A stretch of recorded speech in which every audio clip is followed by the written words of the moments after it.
केंद्रीय गृह मंत्रालय ने एक चिट्ठी लिखकर केरल सरकार के उस आदेश पर नाखुशी जाहिर की है जिसके तहत केरल सरकार ने अपने राज्य में कुछ चीज़ों में लॉकडाउन होने के बावजूद छूट देने का आदेश दिया है। इनमें सबसे महत्वपूर्ण है कि छोटे रूट की बसें जो गांव से शहर को जोड़ती हैं या फिर जो मोटरसाइकिल है उस पर 2 सवारियों को अलाउ किया गया है। साथ ही साथ जो कुछ और दुकानें हैं, चाहे वो एमएसएमई सेक्टर की कुछ उद्योग है, उनमें काम करने की इजाज़त दी गई है। और इसके अलावा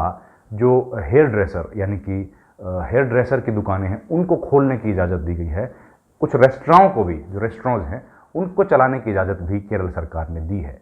केंद्रीय गृह मंत्रालय ने पत्र लिखकर कहा है कि ये स्थानीय लोगों की सुरक्षा के साथ खिलवाड़ है और किसी भी राज्य सरकार को ऐसे करने से बचना चाहिए, क्योंकि फिलहाल लॉकडाउन का जो पीरियड है पूरे देश में प्रधानमंत्री नरेंद्र मोदी ने 14 अप्रैल को घोषणा की थी कि 3 मई तक लॉकडाउन है, उसकी समय सीमा बढ़ा दी गई है। ऐसी स्थिति में किसी भी राज्य सरकार को लॉकडाउन के नियमों में किसी भी तरह की ढील देना नहीं चाहिए। केरल में 400 से अधिक मामले आ चुके हैं जो कि कोरोना पॉजिटिव हैं और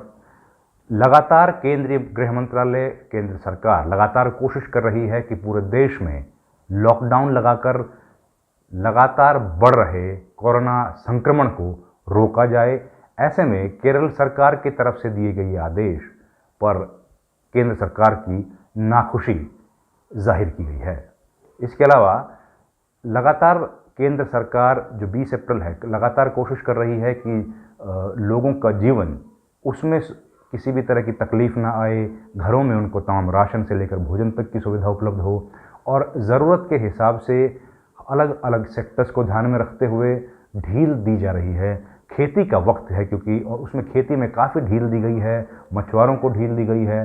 कोकोनट मसाले पैदा करने वाले किसानों को भी ढील दी गई है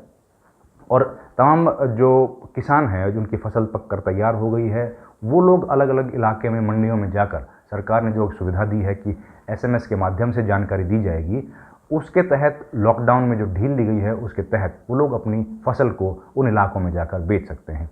ऐसे में जो केरल सरकार का आदेश है, केंद्र सरकार का कहना है कि वो आदेश कहीं ना कहीं लॉकडाउन के नियमों का उल्लंघन करता है और इससे लोगों की सुरक्षा को एक बड़ा खतरा हो सकता है, जिससे कोरोना के साथ भारत की लड़ाई कमज़ोर पड़ सकती है।